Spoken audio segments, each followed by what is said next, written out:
My name is Madison Hayes, and I'm 32 years old. Imagine sitting in your grandmother's living room, surrounded by 15 family members discussing her estate, when your own sister, the successful lawyer everyone admires, stands up and announces she's tripling your rent to $6,800 because you're just a low-level property manager who needs to learn her place. The room went silent. Some relatives smirked. Others looked away uncomfortably. Victoria stood there in her $3,000 suit, waiting for me to beg or storm out. Instead, I pulled out my phone and sent one text. 20 minutes later, her face went from smug to sheet white when my lawyer walked in with a folder that would change everything. But I'm getting ahead of myself. Before I tell you exactly how I owned the moment and the building, please take a moment to like and subscribe, but only if you genuinely enjoy stories about setting boundaries with grace. Where are you watching from? Drop your city and local time below.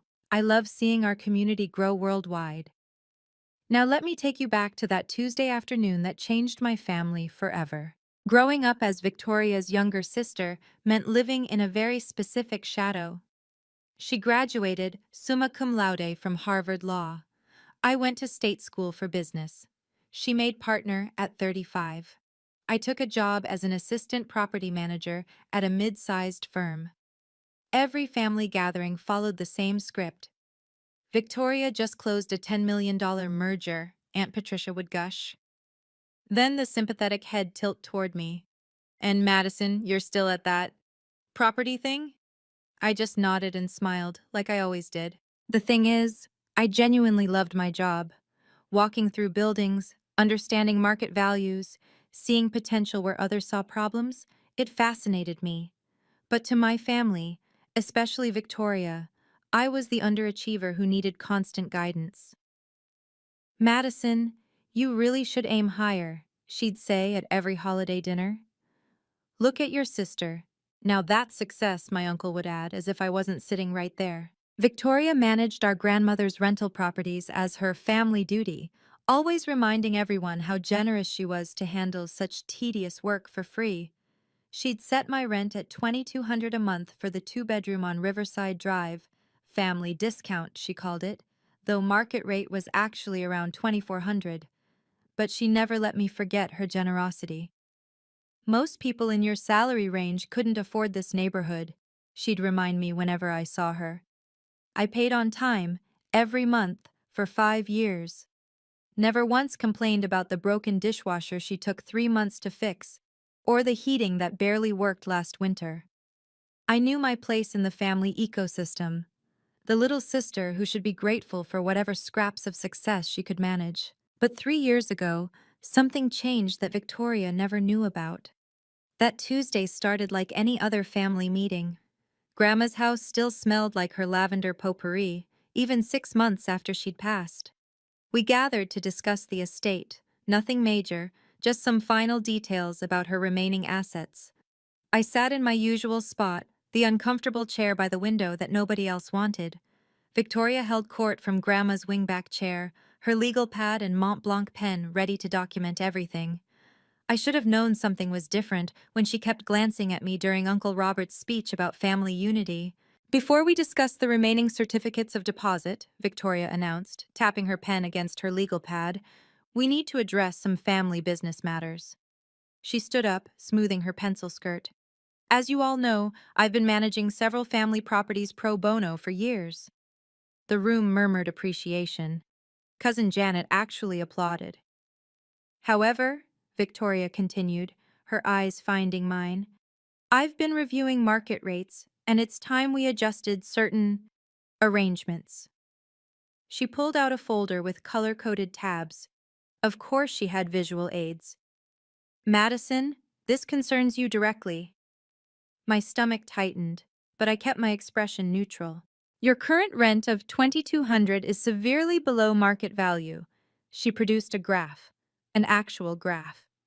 Comparable units in your building are going for $6,800 minimum. I've been subsidizing your lifestyle for 5 years. Subsidizing? The word slipped out before I could stop it. What else would you call a $4,000 monthly discount? She showed the graph to the room like a prosecutor presenting evidence. That's $48,000 a year I've been losing. 240,000 over 5 years. Aunt Patricia gasped. Victoria, you're such a saint. I don't want praise, Victoria said, though her smile suggested otherwise. But Madison, you're 32 now. It's time you learn to stand on your own feet. She pulled out another document. Effective next month, your rent will be adjusted to market rate, $6,800. The room went silent. I counted 5 seconds of complete stillness before Uncle Ted cleared his throat. Victoria, that's quite a jump. It's market rate, she cut him off. Madison works in property management. She should understand better than anyone that family discounts can't last forever. She turned back to me. You're always talking about understanding market values, right? Well, here's your chance to live by them. My cousin Derek actually laughed. Guess you'll need a roommate, or 3. I looked around the room.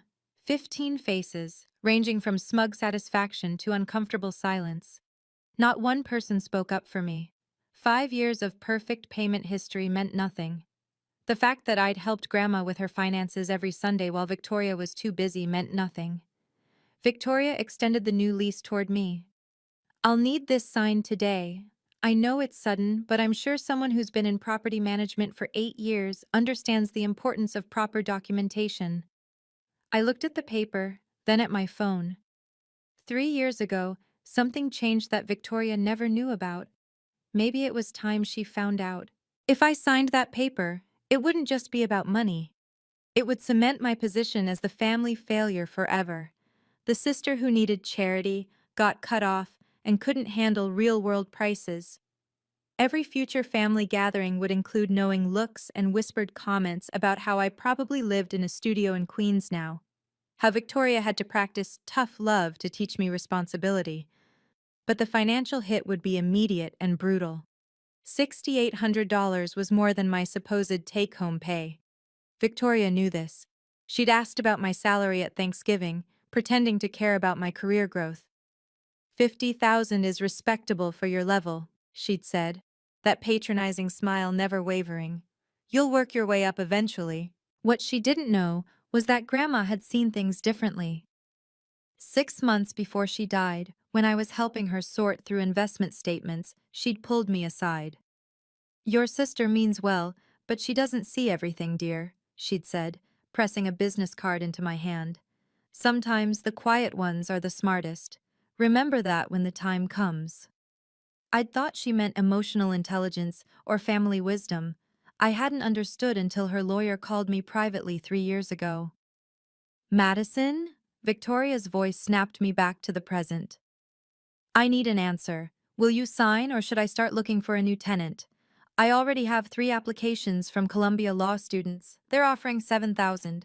The threat hung in the air. Move out of the apartment I'd made my home, or bankrupt myself trying to stay. Either way, Victoria won.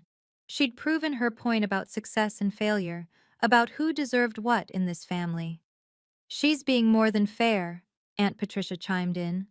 Most landlords would have raised the rent years ago. It's for your own good, Victoria added, her voice taking on that fake concern she'd perfected in law school. You need to understand what things really cost. Successful people pay market rate. It's how they become successful. I felt the weight of everyone's expectations. The responsible thing would be to thank Victoria for 5 years of discounts, sign the paper, and quietly figure out my next move. That's what the old Madison would have done. But I wasn't the old Madison anymore. Hadn't been for 3 years. I looked at my phone again. One text, sent 20 minutes ago. The response had come back almost immediately. On my way, documents ready. You know what? Victoria said, mistaking my silence for surrender. Let me make this educational for everyone. She pulled up something on her laptop and turned it toward the room. This is what Madison's apartment should cost. Here are the comparables. Same square footage, same amenities, same neighborhood. 8,000, 7,005, 7,200. She clicked through listings like a professor giving a lecture. I'm actually still giving her a discount at 6,800. My phone buzzed. 15 minutes out. It's for your own good, Madison, Uncle Ted said, though he couldn't meet my eyes. Successful people pay market rate. That phrase again. The family motto for keeping me in my place. And honestly, Victoria continued, warming to her theme, this is what happens when you coast through life. Madison, you've been in the same position for what, 5 years?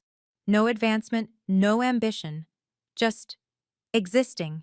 She gestured around the room. Everyone here has pushed themselves.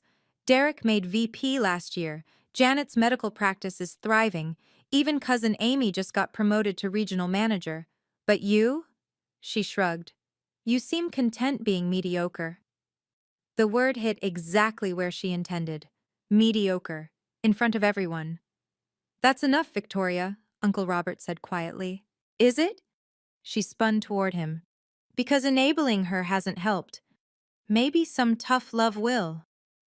I watched the second hand on Grandma's old clock tick forward. 12 minutes now. Sign the lease, Madison, Victoria said, her patience wearing thin. Or I'll need you out by the end of next month. That's more than generous. Legally, I could demand you leave in 30 days for being month to month. She was wrong about that, actually. New York tenant law gave me more protection. But she didn't know I knew that. Just like she didn't know about the LLC registered 3 years ago. The quiet investment that started with Grandma's private gift. The building purchase that closed so smoothly, even the previous tenants didn't know ownership had changed. I need my lawyer to review it first, I said calmly. Victoria actually laughed. Your lawyer? Since when do you have a lawyer? Since I started making investments you don't know about. The room went very quiet. Victoria's smile faltered for just a second.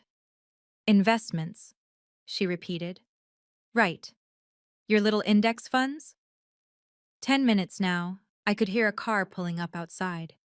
Something like that, I said, standing up. I think that's my appointment now. If you've ever been underestimated by family, you know exactly how this feels. That moment when everyone thinks they know your worth based on your job title. But here's what Victoria didn't know, and what changed everything. Before we get to the revelation, what would you have done in my position? Drop a comment below, and if this story resonates with you, please hit that like button. It really helps other people find these stories of standing up for yourself with class. Sit down, Madison, Victoria commanded. We're not done here. Actually, I think we need to pause. You make what, 50K? Time to face reality. She pulled up her calculator app, making a show of it. After taxes, that's about $3,500 monthly. Rent at $6,800 means you'd need... I understand math, Victoria. Do you? Because a child could see this doesn't work. She turned to the room. This is what I mean about accountability. Madison wants to live in a luxury building, but doesn't want to earn it. Luxury? I couldn't help myself. The heat barely works. Minor maintenance issues. The point is, location, location, location. She pulled up Zillow on her phone. Look, here's a nice studio in Astoria for $1,800. That's more your range. Derek snorted. From Riverside Drive to Astoria, that's quite a downgrade.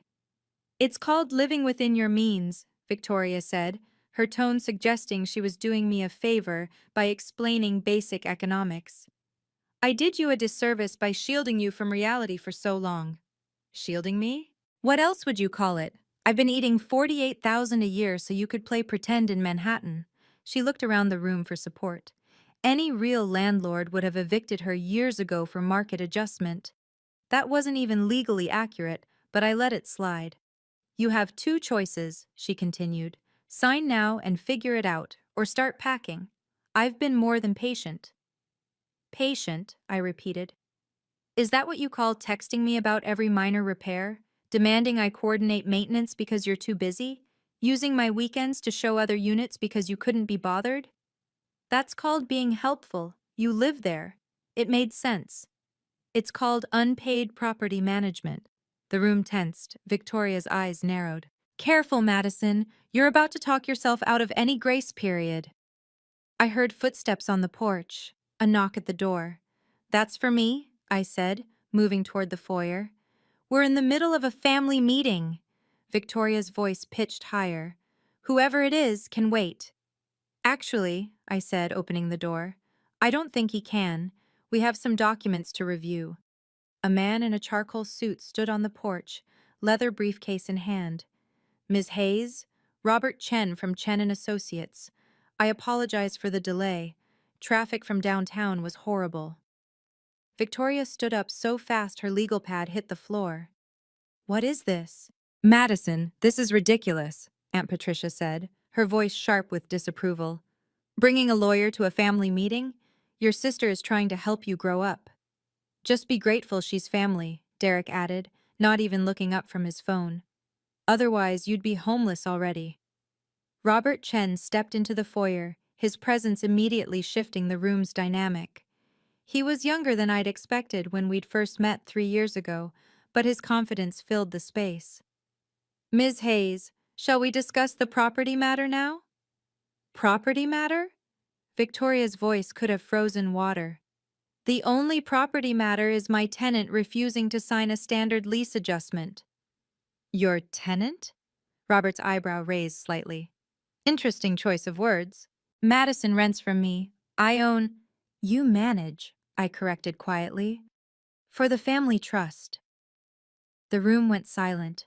Victoria's face shifted through several expressions before settling on cold fury. The trust that I control as executor, she said. Same thing. Is it, though? I asked. Uncle Ted shifted uncomfortably. Maybe we should all calm down. Madison, surely you don't need a lawyer for a family matter. Apparently I do, since I'm being threatened with eviction. It's not a threat, Victoria snapped. It's market reality, something you'd understand if you'd ever achieved anything beyond entry level. That stung, exactly as intended. Several relatives nodded in agreement. She has a point, Madison, Cousin Janet said, her doctor's salary making her feel qualified to weigh in. You can't expect family subsidies forever. Especially when you show no ambition, Amy added. Victoria made partner through hard work. What have you done? Robert cleared his throat. Ms. Hayes, should I wait outside while you finish this discussion?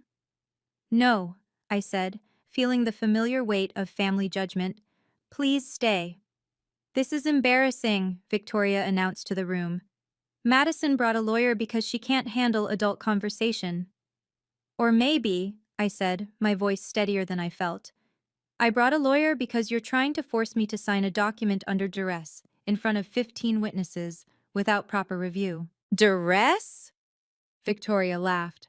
I'm offering you market rate housing. If that's duress, you're even more sheltered than I thought. My phone buzzed. A text from Robert's assistant. All documents verified and ready. You know what? Victoria said, pulling out her phone. Let me call my colleague who specializes in evictions. We can do this the hard way. That won't be necessary, Robert said calmly. I think we can resolve this quite simply. 3 years ago, I sat in a downtown office that smelled like leather and old paper. Grandma's lawyer, not the family one Victoria used, but her personal attorney, had pushed a folder across his mahogany desk. Your grandmother set this aside specifically for you, he'd said. Off the books, so to speak. She said you'd know when to use it. $200,000. Not life-changing money in Manhattan, but enough for a down payment on something strategic. Grandma had taught me about real estate every Sunday while Victoria was too busy to visit. Property is power, dear, she'd say, going through her own investment records. But the smartest power is the kind nobody sees coming. Now standing in her living room with Robert Chen beside me, I understood what she meant. Madison's being dramatic, Victoria announced, pulling the family's attention back. This is simple, market rate or move out. Even her lawyer can't argue with basic property rights. Speaking of property rights, Robert said mildly, Ms. Hayes asked me to review some documents regarding 1520 Riverside Drive. Victoria's hand paused over her phone. What documents? I have all the trust paperwork right here. Different documents, I said. The room felt smaller suddenly. Victoria's eyes narrowed, calculating. She was too good a lawyer not to sense something shifting. "Whatever game you're playing won't work," she said. "I have 5 years of lease agreements with your signature. You've established tenancy under my management. That's binding." "Absolutely," Robert agreed. "Ms. Hayes has been an excellent tenant. Never missed a payment, maintained the property beautifully. The previous landlord had nothing but praise." "Previous landlord?" Uncle Ted caught it first. "Victoria's always been the property manager," Robert finished smoothly, "for the family trust, which held a 51% stake in the building until 3 years ago." The silence was deafening. Victoria's face went very still. "What are you talking about?" Her voice was controlled, professional, the courtroom voice. "Sometimes the best investments are the ones nobody knows about," I said, echoing something Grandma used to say. "Madison," Aunt Patricia said slowly, "what did you do?" Robert opened his briefcase with practiced efficiency. "Perhaps we should review the ownership documents. I have them right here." "This is ridiculous," Victoria said, but her voice had lost its edge. "The trust owns—" "Owned," Robert corrected. Past tense. "The sale was completed 3 years ago. Quite a smooth transaction, actually. The trust was eager to liquidate that particular asset." Victoria's phone clattered onto the coffee table. "You're lying," Victoria said, but her lawyer instincts were kicking in. She grabbed her laptop, fingers flying across the keyboard. "I would have known. Any sale would have required my signature as executor." "Actually," Robert said patiently, "it only required majority stakeholder consent. The trust held 51%. The other 49%. He trailed off meaningfully. I watched Victoria's face as she pulled up property records. The family trust had sold their stake 3 years ago for market value. A clean, legal transaction she'd probably signed off on without reading carefully, buried in a stack of routine paperwork. "To Riverside Holdings LLC," she read aloud, her voice hollow. "An investment company," Robert confirmed. "Registered in New York, fully compliant with all regulations." "Who owns Riverside Holdings?" Uncle Ted asked. Victoria was already searching. Corporate records were public. Her fingers slowed, then stopped entirely. "This has to be a mistake," she whispered. "What mistake?" Derek leaned over to see her screen. His face went slack. "Holy shit!" "Language," Aunt Patricia scolded automatically, then peered at the screen herself. Her gasp was audible. "I don't sign anything without proper review," I said quietly. "Victoria, you taught me that." She looked up at me, really looked at me for the first time in years, not as the disappointing little sister, but as someone she'd completely misjudged. "You bought the building?" Her voice cracked slightly. "My client prefers to keep her investments private," Robert said. "But given the circumstances, disclosure seems appropriate." Victoria stood abruptly. "I need to verify this." She pulled out her phone, probably calling her assistant to check records. "Take your time," I said. "Robert, should we review the current lease agreements while we wait?" "Of course." He pulled out a folder. "Interesting situation, actually. Your sister has been paying below market rate for her penthouse. $4,500 for a 3-bedroom with park views? That's quite the family discount." The room erupted. Everyone started talking at once. "Madison owns the building? The whole building? But she's just a property manager. How could she afford—" "Enough!" Victoria's voice cut through the chaos. She'd pulled up the sale documents on her laptop. "The trust sold its stake 3 years ago for $2.8 million, fair market value. I signed off on it myself." Her laugh was bitter. "I thought we were being smart, liquidating an underperforming asset." "It was underperforming," I agreed. "Under your management." Victoria's composure cracked completely. She spun toward the room, her voice rising. "Let me be very clear about what Madison's trying to pull here. She's been lying to all of us for 3 years, pretending to be struggling while secretly—" "While secretly what?" I interrupted. "Making smart investments? Building equity? All those things you said I was incapable of?" "You deceived us." I kept my business private, there's a difference. Victoria grabbed her legal pad, flipping through pages frantically. Your salary is 50,000. Public record. I checked when you applied for the apartment. You couldn't have afforded. That's my base salary, I said. From my day job. She stopped flipping. Your day job?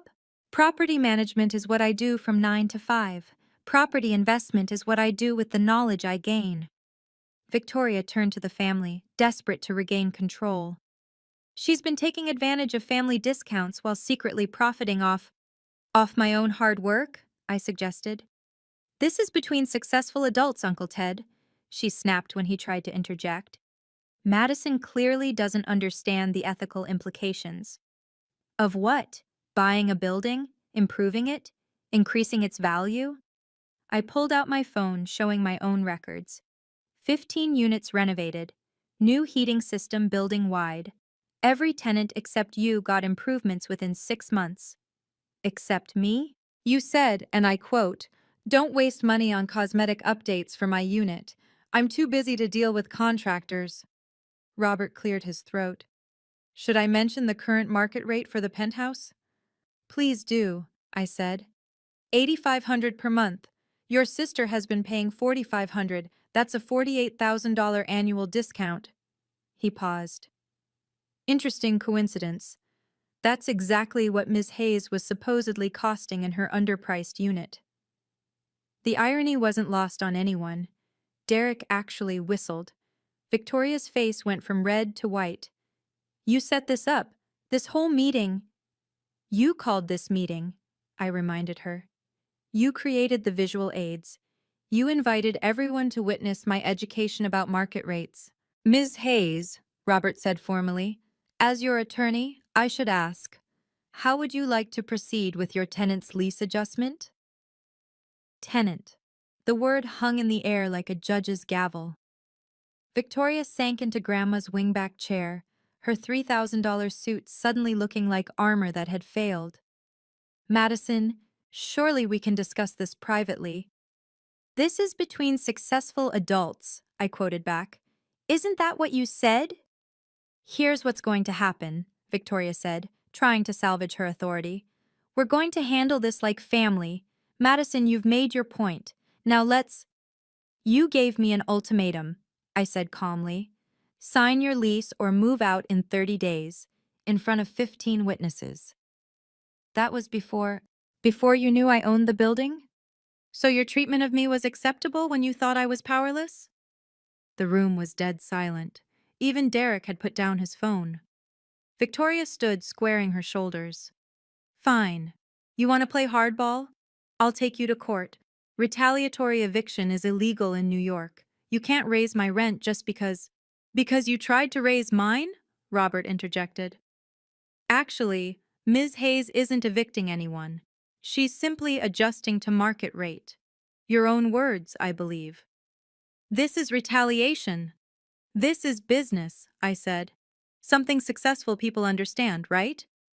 Victoria grabbed her laptop, pulling up tenant law.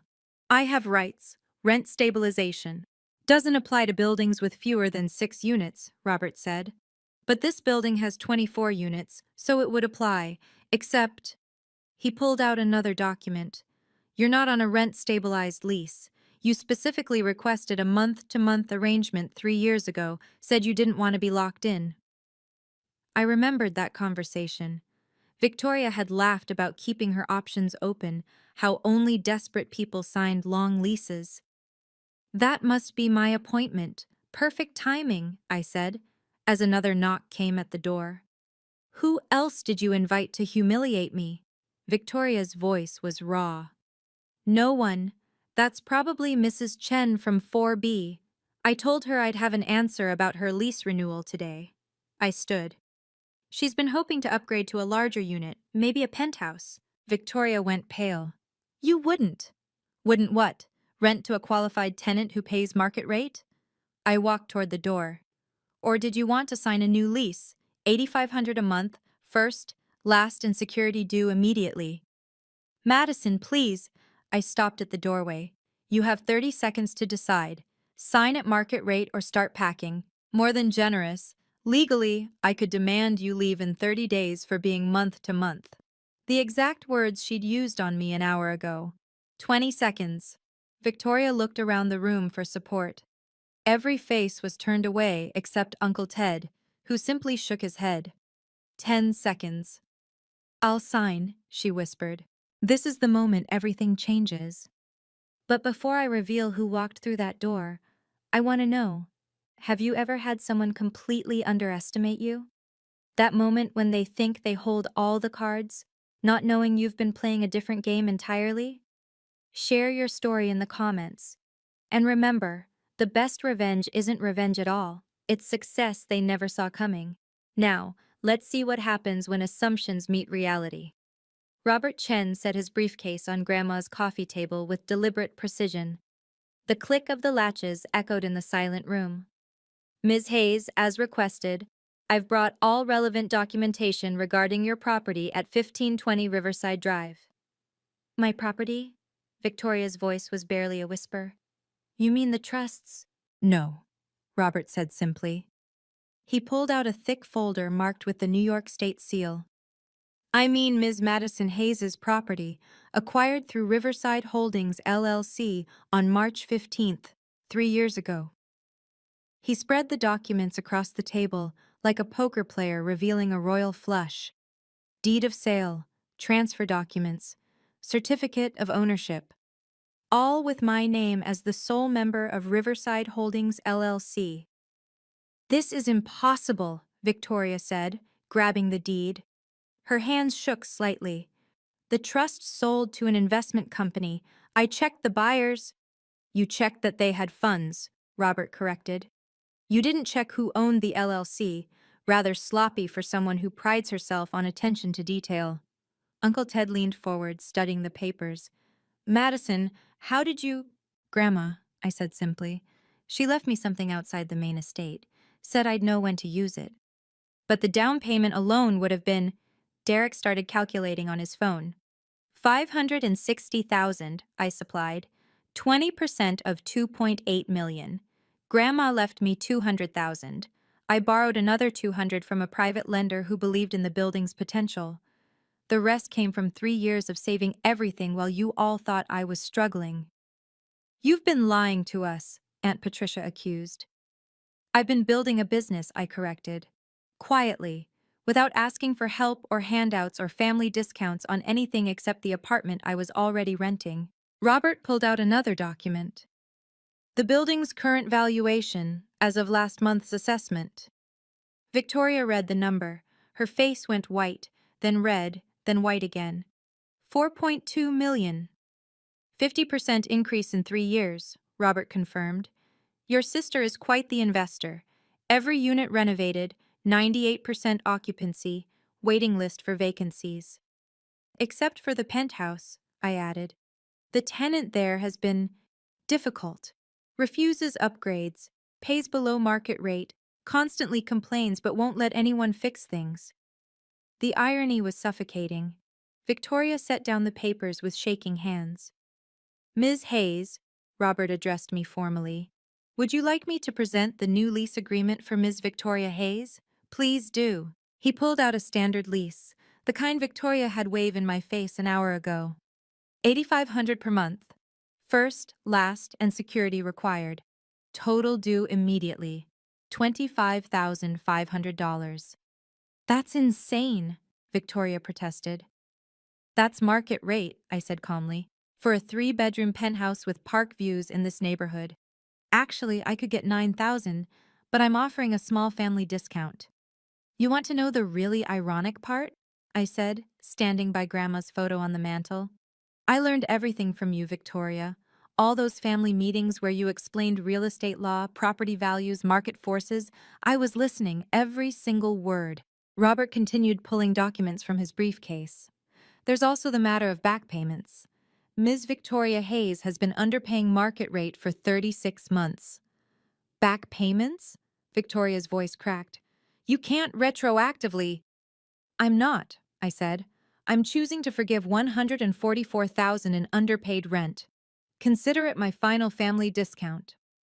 The number hung in the air. Derek dropped his phone. Aunt Patricia's hand went to her chest. 144,000, Uncle Ted repeated slowly. 4,000 per month under market, times 36 months, Robert confirmed. Ms. Madison Hayes is being extremely generous. Generous? Victoria laughed bitterly. She's been planning this for 3 years. I've been running a business for 3 years, I corrected. You just happen to be a tenant.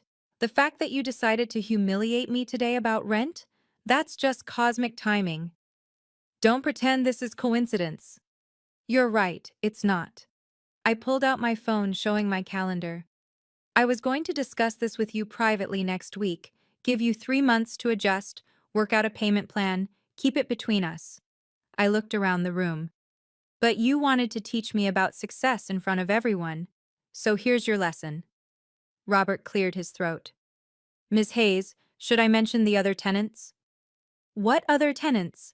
Cousin Janet asked nervously. I smiled. Did you all think Victoria was the only family member getting a discount? The room froze. I watched recognition dawn on several faces. Uncle Ted, you rent the garden unit for $1,800. Market rate is $3,200. Cousin Amy, your one bedroom, you pay $1,500. Market is $2,600. Madison, Uncle Ted started. Surely you're not going to triple your rent without warning? No. Unlike Victoria, I believe in proper notice and reasonable adjustments. I turned back to my sister. But you? You wanted to make an example of me. Congratulations. You're now the example. My client has owned this building for 3 years, Robert said, his voice carrying the weight of legal authority. She's maintained below-market rents for family members out of kindness, not obligation. That kindness ends where disrespect begins. Victoria stood slowly, her designer heels clicking on Grandma's hardwood floor. Madison, can we discuss this privately? This is between successful adults, I said, using her words one more time. You wanted transparency about market rates? Here it is. $8,500 per month or vacate in 30 days. Your choice. I preferred to keep my investments private, I added, but you made that impossible today. Here's what's going to happen, I said, my voice steady and professional. Victoria, you have two options. Sign the new lease at market rate, $8,500 per month, or vacate within 60 days. I'm giving you an extra month beyond legal requirement because despite everything, you're still my sister. This is extortion. This is business. Your words, not mine. I turned to Robert. Please note that Ms. Victoria Hayes has been informed of the rent adjustment in front of witnesses. Robert made notes on his legal pad. Documented. Shall I also note the generous 60-day notice instead of the required 30? Please do. Victoria's hands clenched and unclenched. What about my security deposit? The $4,500 you paid 3 years ago? I pulled up records on my phone. That covers barely half of 1 month at market rate. You'll need to pay an additional $4,000 to meet the new security requirement. This is insane.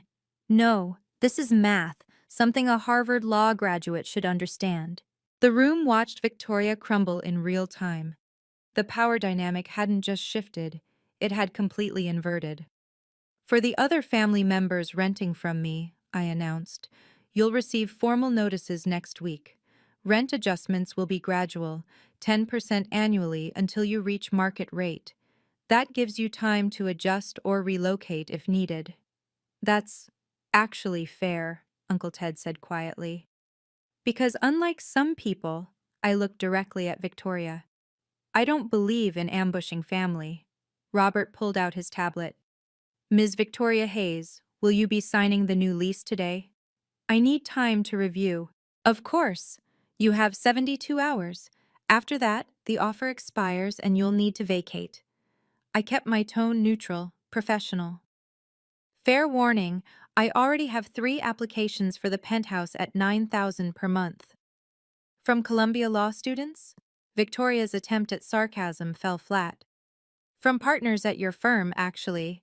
Apparently, word got out that a penthouse might be available soon. The blood drained from Victoria's face. If her colleagues knew she was being evicted by her unsuccessful sister, Family discount is over, I said simply. You'll pay market rate like you wanted. Madison, please, my reputation? Your reputation is your concern. Mine was never yours to destroy, though you certainly tried. Robert stood, closing his briefcase. Ms. Hayes, I'll send the formal lease agreement to your email. You have 72 hours to respond. Wait, Victoria said desperately. What if I apologize? What if I take back everything I said? Then you'll be a apologetic tenant paying market rate, I replied. Your words can't be unsaid, Victoria. 15 people heard you call me mediocre, unsuccessful, a failure. Now those same people know the truth. Victoria sank back into Grandma's chair, her face the color of ash. The silence stretched until Derek, of all people, broke it with a low whistle. Madison owns the entire building. The entire building. And has for 3 years, Aunt Patricia added, her voice faint. While you all thought I was a failure, I finished. Yes. You wanted to teach me about success, I said to Victoria. Consider this my graduation. Robert handed me a card. Call if you need anything else, Ms. Hayes. The formal notices will go out Monday morning. He nodded to the room. Ladies, gentlemen. After he left, the family erupted. Everyone talked at once, voices overlapping in chaos. How much is the building worth now? 4.2 million, she said. Madison's a millionaire? But she drives a Honda. Quiet, Uncle Ted's voice boomed. When everyone settled, he looked at me with something I'd never seen before. Respect. Madison, why didn't you tell us?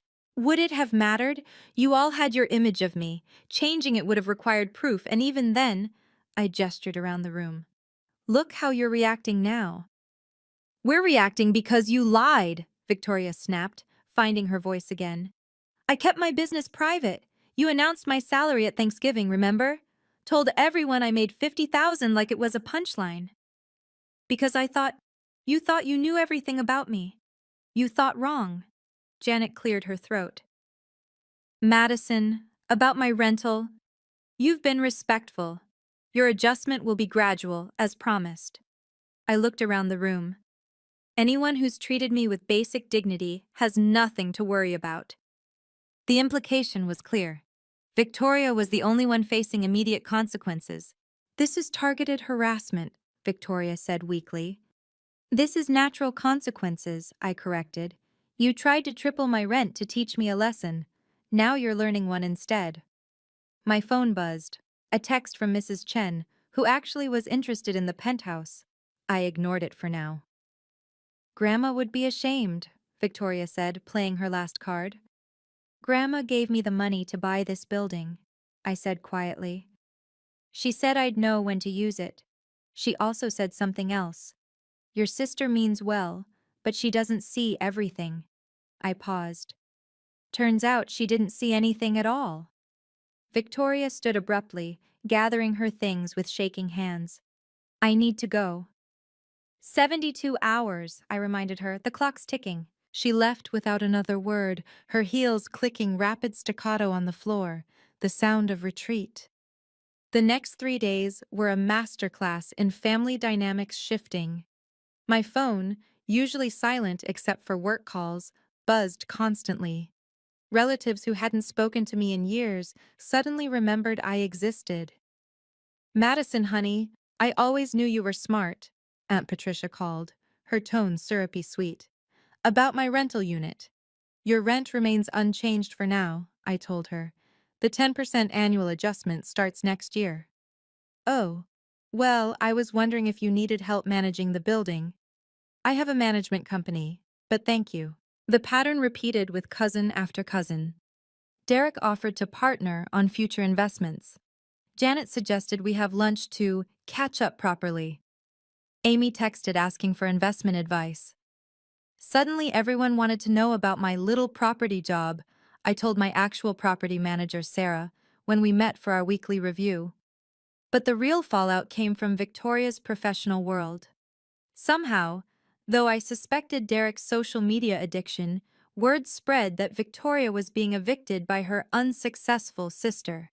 The legal community in Manhattan is smaller than people think. 3 partners from her firm have inquired about the penthouse, Sarah reported, trying not to smile. They're very eager to know when it might become available. She has 69 more hours to decide, I said. About that, Sarah pulled up her tablet. She's been calling the office 17 times yesterday, demanding to speak with the owner of Riverside Holdings. And I told her the owner prefers all communication go through legal channels. Meanwhile, Victoria tried every angle. She had her assistant call about errors in the lease terms. She sent a formal letter questioning the building's valuation. She even had a colleague reach out about mediating a family dispute. There's no dispute, I told the mediator. I'm adjusting rent to market rate. She can accept or relocate. The family group chat, usually dead except for birthday wishes, exploded with activity. Victoria tried to rally support, painting me as vindictive. But the screenshots she shared of her own presentation, the graphs showing how much she'd been subsidizing me, backfired spectacularly. So you were charging Madison below market while paying even less yourself? Uncle Robert wrote. That's interesting. Suddenly, everyone understood the irony, I thought, watching Victoria's allies evaporate. The building's other tenants, the non-family ones, started treating me differently too. Where before I was just the quiet woman from 2B who helped coordinate maintenance, now I was the owner. The shift was subtle but unmistakable. Ms. Hayes, Mr. Thompson from 3A said, catching me in the lobby. I wanted to thank you for the heating upgrade. Best winter we've had in years. 3 years of improvements, and this was the first time he'd acknowledged me directly. On day 3, Victoria cracked.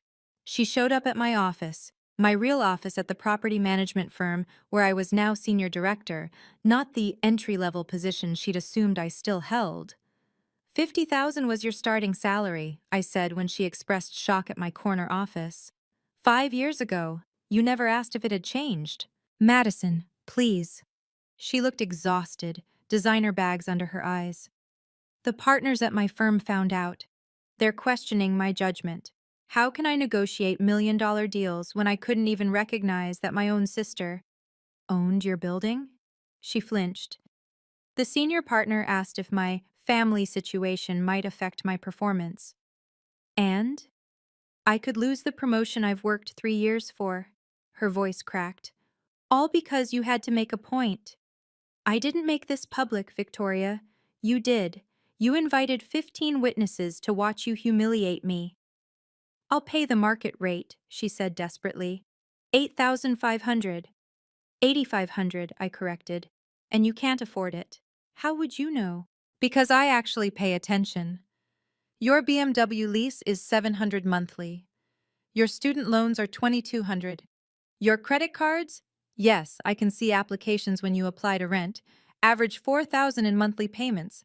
Your take-home after taxes is about 11,000. Math doesn't work. She stared at me. You knew I couldn't afford it when you set the price. I knew you couldn't afford it when you tried to charge me 6,800, I countered. Didn't stop you then. That was different. How? She had no answer. Here's what's going to happen, I said, pulling out a folder. You're going to vacate the penthouse within 60 days. The security deposit of 4,500 will be returned after inspection, minus any damages. That's it? You're really going to make me homeless? You're a Harvard-educated lawyer making $200,000 a year. You're not going to be homeless. You're going to live within your means for the first time in your life. She signed the vacate notice with a shaking hand. The deposit. I need that for the new place. Then you better hope there's no damage to the penthouse. There was, of course. The renovation she'd refused for 3 years had hidden water damage from her jacuzzi tub, improperly installed by her personal contractor without building approval. The repair cost $5,100. The deposit went to first-generation college students, I told Uncle Ted later, showing him the donation receipt. Felt appropriate. Victoria moved to a one-bedroom in Murray Hill. Rent, $3,400. Still above her means, but she couldn't bear anything less. 6 months later, the family gathered for Thanksgiving. Victoria came, though she sat at the far end of the table, nursing a glass of wine and avoiding eye contact. The dynamics had completely shifted. Where once she held court, now she sat silent while others filled the space. Madison's building just got featured in Architecture Digest, Aunt Patricia announced, passing around her phone. Look at that penthouse renovation. Mrs. Chen had moved in 2 weeks after Victoria left, paying $9,500 monthly without complaint. She'd even sent me flowers thanking me for the opportunity. It's just business, I said, the same words Victoria had once used. Respect isn't demanded, it's earned, and sometimes revealed, Uncle Ted said, raising his glass in my direction. Your grandmother would be proud. Victoria excused herself to the bathroom. When she returned, her eyes were red. Later, as I helped clear dishes, she cornered me in the kitchen. How long were you planning this? I wasn't planning anything. I was building something. There's a difference. You could have told me, before, privately. Would you have believed me? Or would you have found a way to dismiss it, like you dismissed everything else about me? She didn't answer. The truth is, I continued, I was going to keep renting from you indefinitely. Below market rate was still fair for family. But you couldn't resist that power play. You had to make an example of me. I was trying to help you. No. You were trying to keep me in my place. There's a difference. We stood there, sisters separated by more than just success. The fundamental lack of respect couldn't be bridged by blood. For what it's worth, she said quietly, I'm sorry. I know, I said, but sorry doesn't rebuild trust. That takes time and consistent behavior. How much time? I don't know, but not charging you $6,800 in rent feels like a good start. She almost smiled. The new tenant pays more. The new tenant treats the property with respect. She also doesn't think she's better than everyone else in the building. Victoria left early that night, but not before stopping at my chair. The building looks good, she said quietly. You did well. It wasn't much, but it was the first time she'd acknowledged my success without qualifying it. Your worth isn't determined by what others see, I thought, watching her go, but by what you build in silence. The family learned something that day about assumptions, about respect, and about the danger of underestimating the quiet ones. Grandma had been right. Sometimes the best power is the kind nobody sees coming. That was 2 years ago. Victoria and I have found our way to a careful peace. She rents a 2-bedroom in Brooklyn now, within her means, finally. We have coffee once a month, and she's never once mentioned property values or success metrics. The building is worth $5.8 million today. I've bought 2 more properties since then, all quietly, all through different LLCs. The family knows better than to assume anything about my finances now. Sometimes I drive past the penthouse and see Mrs. Chen's plants in the window where Victoria's heavy curtains used to block the light. It feels like a metaphor for something, though I'm not sure what. The lesson isn't about revenge or showing off. It's about knowing your worth when no one else does. It's about building something real while others are busy talking about their achievements. Most importantly, it's about understanding that respect isn't something you demand. It's something you reveal when the time is right. And sometimes, just sometimes, the best response to someone trying to put you in your place is simply showing them that you own the entire building. Thank you for listening to my story. If you've made it this far, you're probably someone who understands that true power doesn't need to announce itself. What boundaries have you had to set with family who underestimated you? Share in the comments below. I read every single one. If this story resonated with you, please like and subscribe for more stories about standing tall with grace. And remember, sometimes the best response to disrespect is simply revealing who you really are. Until next time, this is Madison, reminding you to know your worth, even when others don't.